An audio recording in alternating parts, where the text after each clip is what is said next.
Welcome to the HerStory Podcast, the podcast that brings you the extraordinary tales of everyday women who are changing the world. I'm your host, Gertrude Mache, and I'd like to acknowledge traditional custodians of the land on which we meet today. I also like to pay my respects to elders, past, present, and emerging. Every week, we dive into the lives, challenges, and triumphs of women from all four corners of the globe. We're here to inspire, enlighten, and connect, sharing stories that uplift and empower. So grab a cup of coffee, settle in, and join us as we explore the incredible journeys of women shaping our future. This is Her Story, where every woman's voice matters. Hello, everybody, and welcome back to the Her Story Circle. This is Gertrude Mache here in beautiful Melbourne, Australia. And today I am graced with the presence of yet another fascinating young woman. Welcome, welcome, welcome to our tribe. Please tell everybody your full name, where you're based, and share your story with us today.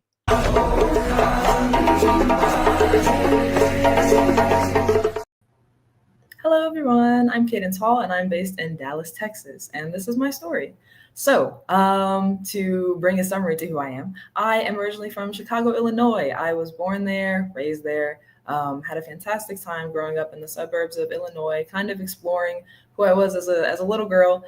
Stayed there until I was 7, saw the beautiful snow in suburban Illinois. And my mom, she's the biggest rock in my life. She then had a job opportunity presented to her in Houston for Teach for America.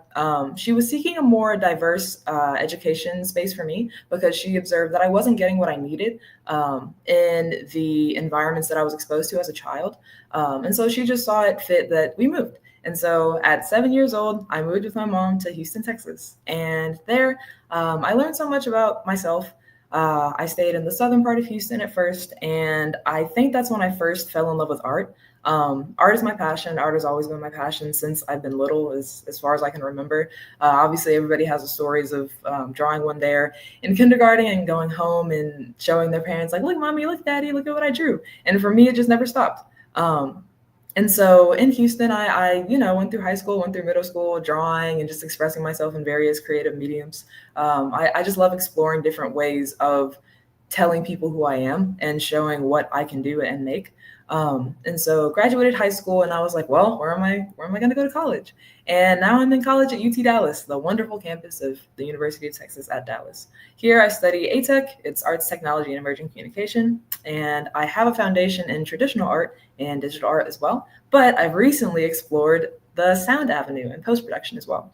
And let me tell you, sound and post-production is one of the most fascinating studies that I've come across. I've had so much fun this year. I'm a junior right now, going into my senior year, which is crazy because I feel like I just got to college and now it's almost over. And in these 4 years, I've just learned so much about myself. I've learned that you don't have to stay constricted in one field. You can just explore however much you want to, especially in something as expansive as the art industry. I encourage anybody that's in the art world to challenge yourself to try different things. I never thought that I would touch a microphone, a mic stand. I never thought that I would touch Premiere Pro. And now I'm doing it like every day. So it's amazing. So yeah, I've worked on various projects, had so much fun just exploring with my friends as well and different people who are equally as passionate as I am. It's just been such a blessing. And I feel so grateful to have been afforded the opportunity to be in this kind of space. I think it's wonderful that I've been given the time and dedication from mentors, peers, teachers, family alike, to provide me the support that I have, because unfortunately everybody isn't provided the support to be an artist. And I just feel very fortunate to have that space. I greatly look forward to my future. I think I have so many ideas in my brain, and I know that artists like all around do. And I'm glad that we do because we have so much to offer the world. And I'm just excited to make my mark. as most young, innovative, spontaneous, passionate young people want to do. So I'm grateful to be here as well on HerStory. I was very drawn to the mission for the company, the podcast, all of the projects associated with HerStory. I think it's amazing that there's a platform associated with this company as well. So that's a little bit about me. Outside of that, I am really big on self-improvement, and I think that's that's very, I like to show that in my art as well. I think that's very huge. And I think that's a big part of being an artist, kind of recreating yourself, reinventing who you are through your work, but also intrinsically. I think that you can bring so much more value to the world when you challenge yourself to be better through the creative ways that you express yourself, but also just the ways that people influence your life as well. Because your external influences, they have a lot to do with what you make. And that's one of the biggest things that I've learned this year as a junior. I think going forward, I never want to stop learning. I want to be able to teach people like me, people that have passions like me, to never stop, really, never quit.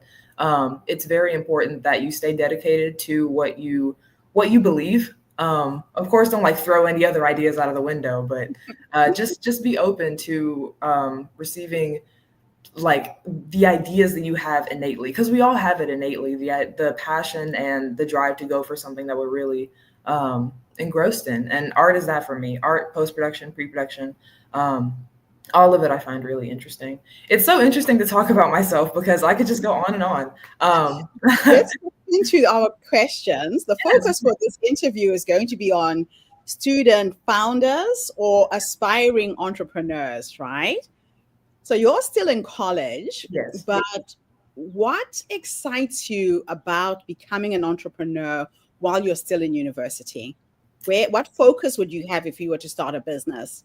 If I were to start a business, it would definitely be art focused, merchandise based specifically. I had the opportunity to vend as an artist at an artist alley twice this semester, and I feel so very fortunate to have done so. I think being able to show my love for the content that we all consume and share that love with people through artist alleys is a really cool way to explore the business side of my skill and my art. I think that's the main way that I would explore the entrepreneurial side of who I am. And I think it's great to have like the supplemental business endeavors on top of whatever other career paths I'm indulging in, because I think that's a big part of being young, exploring whatever we can and tackling whatever we can when we have that opportunity to, because you only live once, so that's how I want to live my life, and it would mostly be through that. So the most successful businesses solve daily problems for yourself or for others, right? If you were to start a business, what problem do you think it would solve? And what products would you create out of that? That's a great question. I think making sure that people feel that they belong to a community. I think that's why I love Artist Alley so much, because it brings people's love of a shared show, a shared game, a shared piece of media together. And it just makes humanity feel whole in a sense. I think that would be like my main mission for any sort of business endeavor that I would pursue for my own business. I would want to let people know that they have a space to come to feel like they belong and they can express themselves and show their love for something that reminds them that community is there and they're not alone, because that's really important. So tell us about Artist Alley. Some of us don't know exactly what you're referring to. Yeah. Take us through the business model. Absolutely. So in artist alleys, you can choose to sell pretty much whatever you want. Typically, you're given a booth. You can sell a variety of stickers, pins, keychains, prints, all sorts of things. People sometimes crochet plushies. They make little hats and little jewelry bags and jewelry in general. So you can sell whatever you want. You apply, show some samples of your art via stickers, prints, like I said, the aforementioned merchandise. And from there, you get in and you set up your booth, make it all beautiful, have like a tablecloth, some decorations, advertise like, oh, these are my prices for my prints or my stickers or my keychains and stuff like that. People come up, you chat a little bit. Make sure that you have like I feel like I'm giving advice. If people want to start their own artist alley, you have like your payment plans and payment options available as well. And it's just a great way to challenge yourself as an artist to tackle the business side of your art, because I think that's really important. Just understanding that you do have a skill and you might as well try your best to make a business out of it, because you never know what it could turn into. So yeah, artist alleys are just a way for you to earn supplemental income with different merchandise that you make. I love that. So who are your entrepreneurial role models and why do they inspire you? Great question again. I think one of my biggest ones has got to be, her name's Anya Butler. She goes by Mepity on YouTube. She's a recent Cal Arts graduate, Cal Arts being a very well-known art school in California. And she started her business journey about 5 to 6 years ago. She opened her own online shop. She sells different things on her site. She has a YouTube channel. All of her social media pages are coordinated. Different places direct people to different things. And I think that she inspires me so much just because she's so dedicated to her craft, and it's very reflected in her work. I think she also puts a stunning amount of polish and quality in all of her products. Like, I bought one of her handbags at this huge art expo light box this past October. And it was just amazing to see her work come to life and like be physically in my hands. I think also just meeting her in person, it was very amazing to see that she was just as kind in real life as she was behind the screen. So I think it's kind of, she's a very multifaceted artist in my opinion. And I want to be like that as a business owner. I think that it's amazing that she's able to do that. And she doesn't fall behind the guise of, oh, well, I'm an artist, so I must behave this way. I just think she's very inspiring on multiple levels. So those are a couple of reasons why. So what skills do you think you need to build before launching a startup? Yeah, great question. I think making sure you can handle feedback. I think that's one of the biggest things with even outside of art, like even in the tech world and the medical world, make sure that you can handle feedback and that you're craving feedback, if anything. Because if you don't know how a consumer is going to respond to your product or your business in general, then it's not it might not be the best fit for you, because that's what a business thrives off of. It thrives off of feedback because evidently it has to improve. If it doesn't improve, then it's going to stay stagnant and you're going to run out of money and funding for your business. So I think that's the number one thing, to making sure that you can take feedback. I think number two, this has been a theme, challenging yourself to grow. That's huge. Making sure that at the end of the day, you know that you're a business owner, but you also know that you are a human being. And if you don't improve, same with your business, if you don't improve alongside your business, then you're not going to see the fruits of your labor. I think it's very important that you're making sure that the work you do and put into your business is reflected in who you are as well, because it's very important to grow and develop. So those are a couple of reasons too. So have you explored any campus resources like incubators or pitch nights to learn more? Yes, I have. We actually have an animation club on campus. It's called the Animation Guild, and they have a variety of various events that they hold where industry leaders come out. I think the names of them are Industry Giants and then Industry Insights. And like I said, industry leaders come out. They give their experience directly with how their life has gone in the art field. And it's really nice to attend these kinds of events, these kinds of panels as well, because it gives me a direct look into what my life could be and what I hope it would be as well, especially when they're successful, even if they're not successful in the moment, like they're striving towards success. So those have been a couple of on-campus things that I've really enjoyed. And also just seeing my peers enjoy it too.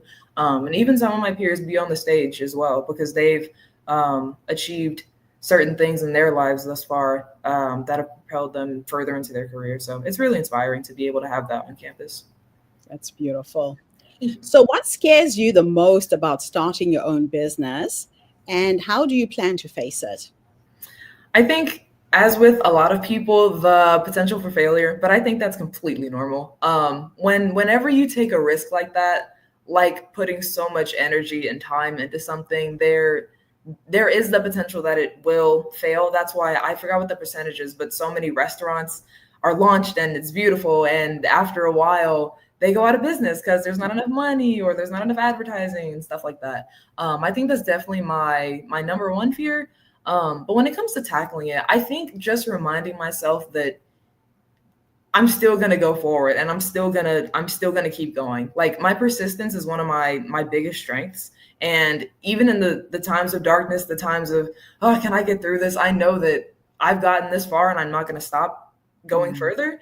So I think my tenacity is the biggest thing that makes me feel like I can get through anything really. And even if I do have some setbacks and some trials, I know that if I stay steadfast and on the path that I've been given, even if it takes twists and turns, then I can get there even still and continue. So do you have any classmates or friends that you want to start and build a business with? Ooh, that's a good question. It's interesting because there have been talks and jokes about it, but nothing serious as of yet. I've definitely thought about it.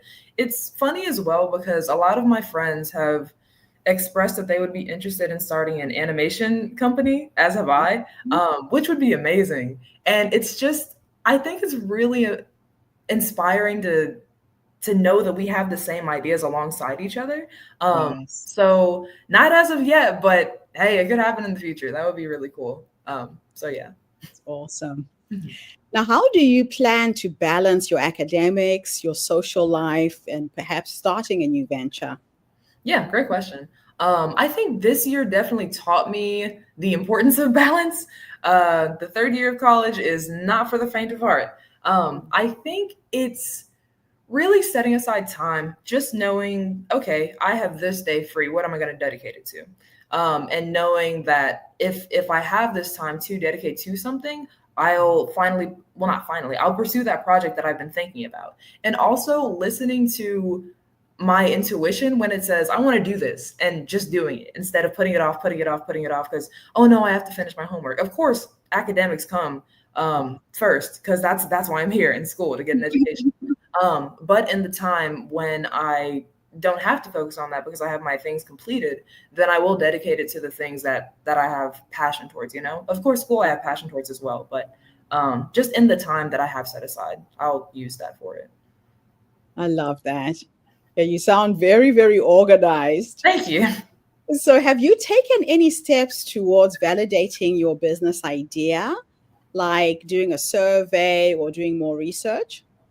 Oh, that's interesting. I have mainly used direct feedback from peers and family on my merchandise, their opinions on color schemes and such.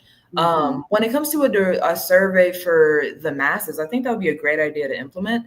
That way it could be more of an unbiased view because I wouldn't know the people personally. So thank you for asking that, because I think I'll actually implement that the next time I would like to ask them, because I'm going to launch a shop soon on my website. So yeah, I think it would be great if I did launch a survey as well. Fantastic. Yeah, it's always good to test the market first and find out before you jump in feet first to start a business. Yeah. So what industry or cause are you passionate about disrupting or improving? Ooh, I think the entertainment industry, very much the entertainment industry. I feel like there are a lot of messages that have good intent, but aren't reflected in the crew that's a part of the process, or the message is misconstrued in the way that it's executed with the final product. I think working with a team that kind of is focused on the core essence of a project and seeing that all the way through is going to be really important. I think that's the main thing I would want to change. Some stereotypes about marginalized groups, I think that's very important. I know that's been done, and that's like continuing to improve. Progress has been slow, but I would like to fight for that cause as well, because I think that's extremely important. Even with HerStory, like I would love to be a part of stories that uplift women and that have the crew reflect women and are made by women. I think that's extremely important. So I think just like being a part of causes that uplift and inspire and don't misconstrue. So how do you stay motivated when an idea feels overwhelming or unclear? Yeah, take it in steps all the way. I notice that oftentimes when I get overwhelmed, I'm thinking about everything at once. It's kind of like if I'm making a stew and I'm putting everything in the stew and I'm like, I added too many ingredients in the stew. Now it's going to taste like chicken and beef. That's not, I don't want a chicken beef stew. So I might take some ingredients out and focus on the chicken stew. Okay, I have these seasonings for the chicken stew. I'm going to set that aside. Now let's focus on the beef stew. And kind of just remembering that things come in parts for a reason. And if I don't take it in parts, then I'm just going to stay in the same place I was at the beginning. And I don't ever want things to be cyclical like that. So just taking stuff in stride and taking it in steps and parts so I don't get overwhelmed. So how do you handle feedback or criticism when sharing your ideas with others? Yeah, it's huge as an artist. If any, I think I mentioned it earlier, but I crave feedback. Kind of addicted to it because if I don't know how I can improve, then I just feel like I'm stagnating. So I react very well. Like this past semester, I served as the lead for my sound department, and it was amazing. Kind of just even though I have the lead position, like I'm still a young person and I'm still learning. Everybody's still learning. So there were rooms for improvement in my work, different techniques that I could have improved or made a process more efficient. So yeah, I love feedback. I think that it's very valuable and an asset in learning how to take it and also learning how to give it. And when I give my critiques, I think it's very important to never bash the subject of my critique because they're still a human. Like I don't want to hurt their feelings ridiculously. Of course, there are different ways to improve and let someone know how they can improve, but not at the expense of their emotional well-being as a person. So yeah, I think I respond very well to feedback. I love it. I love that. That is so cool. Thank you. Now, if you had $1,000 and 30 days, what kind of business would you try and launch? Great question. I think I would first. You said what kind of business would I launch? Interesting. I would use what I've already established. So with me trying to, but in the works of opening my shop, I would likely open a business account to dedicate to a website that's strictly for my shop, and maybe dedicate like an entire page for my shop solely. And I think that I would make an official like Instagram web page and utilize what you were saying earlier about the surveys, give out surveys and ask people, hey, what kinds of products would you like to see? And maybe invest in some marketing material to make my business pop a little more and say, hey, offering new stickers, blah, blah, blah deal, and these prints for blah, blah, blah. Do you like this show? You should get my merch, different things like that. So I think I wouldn't use it, the bulk amount of money that I would get at once, because I think it's very important to take that in increments and even build upon it. So I would invest it here and there, but not all into one thing. So for various things, but just to really like give myself a boost with what I already have established, as I mentioned. So what impact do you hope your future business will have on people and the world in general? Yeah, I hope that people can walk away with my merchandise feeling inspired. And as I mentioned before, not feeling as isolated. I feel like, unfortunately, in the time that we're in, a lot of people, there's a big mental health crisis. And I think that it's vital that people realize that they're not alone. And if my merchandise and if my content, my product, my store is able to make people feel like, okay, this is a resource that I can turn to if I'm feeling down, to remind myself that I'm one of how many now? 8 billion people on this planet, because there's so many of us and it's not just me anymore. It's not just me. So yeah, I think inspired and just a part of something bigger and less alone. I love that. So what's one small step that you can take this week to move you closer to launching your first business? I think designing more stickers, designing more prints, kind of planning what products I intend to sell next, because I have some stock right now, but I would like to build upon it. So I think, yeah, just building upon what I have and designing even more, seeing where my creativity takes me and how far I can push it. That's a step that I can take. That's beautiful.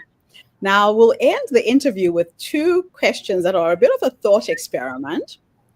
In the first question, I am going to teleport you back to the younger you, the young girl who came out of high school, is going to university, is unsure what she wants to do career-wise. If we could take you back to go and have a conversation with that young girl on making a career decision or a choice of what to study in university, based on what life has taught you up until this point, what 3 nuggets of wisdom could you give that girl? 3 nuggets. I think the first would be look at what you've made and trust that it will evolve. That would be the first one. The second one would be look at your support system and understand that they are going to be your biggest pillar of strength and hope going forward. I think the third one would probably be just follow your heart. It sounds cheesy, but follow your heart and listen to your intuition. Don't settle for less. Don't say no to a potential opportunity just because it doesn't seem like it could lead to anything, but be open. So those would be the 3 nuggets I would give younger me. Fantastic. Last question is futuristic this time. Awesome. And I'm going to teleport you into the future to go and meet the 90-year-old you. Oh, wow.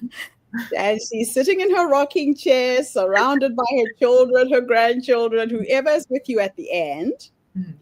If you could go and meet this wise woman who has led you up until this point, what will you say to her when you finally meet her? And let me tell you why I like asking women this question, especially. You know, you said earlier, trust your intuition. A lot of women don't trust themselves. They don't listen to that inner voice. We look outside of ourselves for answers, for solutions, but the answers are within. And it sounds to me like you're very in tune with that voice. You're very in tune with your promptings. And I really want women to know that it's a very powerful place to draw the answer. So now you're 90, you have been listening to the voice your whole life, and there she is. She's created a successful business. She's creating using technology, and you've created an amazing life for yourself. So what will you say to her when you finally meet her? Honestly, I think I would be overwhelmed with emotion, positive emotion, of course. I would just be so happy to see, one, that I've lived so long, because that's amazing. I'm glad that I've taken care of myself so much because I take care of myself now, but the fact that I've taken care of myself so far into the future. I think I would give her a hug. That would absolutely be the first thing. And if I wasn't crying, I would probably just say, thank you. Thank you for getting me this far, and thank you for being what I aspire to be, because that is me, and that is the final me in a sense. So I would give her a hug immediately and probably cry a lot and try to talk through tears. That's absolutely beautiful. Thank you so much for coming online and sharing your story with us today. Of course. And thank you to everybody who's tuned in. The HerStory Circle is not just a podcast. We are a social impact movement that brings you the stories and voices of women from all over the world, young, like you see today, and old. We share our stories to uplift you, to inspire you, to energize you, but most importantly, to take you from where you are now to where you're trying to go. We're going to be starting a new podcast that is focused on youth, on university students. So if you're a mother, if you're a grandmother, an uncle, an aunt, a father, and you know a young person who might be inspired to get advice from their peers through our podcast, please follow us through social media. Say yes in the comments so we can put you on our mailing list, and stay inspired. I'll be back again tomorrow, everybody, with yet another amazing guest. In the meantime, have a fantastic day, morning, or evening, wherever you are in the world, and bye for now. Thanks again for the interview. Don't go away. Thank you for tuning into the HerStory Circle podcast. I hope today's story has inspired you to believe in the power of our stories and the difference you can make in the world when you use your voice. I'm Gertrude Mache, and it's been an honor to share this space with you, where voices from all walks of life come together to weave a rich tapestry of diverse perspectives. Don't forget to subscribe, rate, and review our podcast to help us share these stories with more listeners. Follow us on social media by looking for the HerStory Circle podcast for more updates. And join us tomorrow for another episode filled with courage, resilience, and empowerment. Remember, your story matters, and together we're building a stronger, more inclusive world. Until next time.